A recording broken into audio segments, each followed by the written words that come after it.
भोपाल के special court से जमानत मिलने के बाद रुकने असेंबली आकाश विजयवर्गीय को जेल से रिहाई मिल गई है।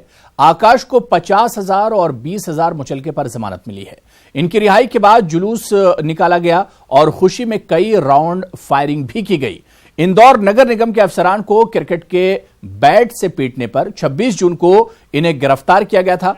गुज़िश्ता रोज ही भोपाल की खुसूसी अदालत ने इन्हें जमानत दे दी थी, लेकिन जेल इंतजामिया को अदालती हुक्म नहीं पहुंचा था, जिसकी वजह से इनकी रिहाई में एक दिन की ताखीर हुई।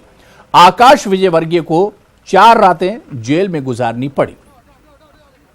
देखिए, जनता की सेवा हम लोग तन मन धन से करते हैं।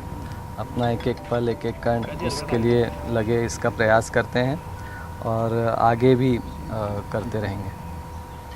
कल चूंकि जो घटनाक्रम हुआ उस जगह आप पहुंचे, जैसी क्या स्थिति निर्मित हो गई जो पूरा विवाद उत्पन्न हो गया। आज भी शायद उस मकान पर तोड़फोड़ के लिए निगम पहुंचने वाला है, आज भी विरोध जारी रहेगा। मुझे तो उसकी जानकारी अभी नहीं है, पता लगाते हैं फिर। बाकी तो आपको घटना की जानकारी है ही।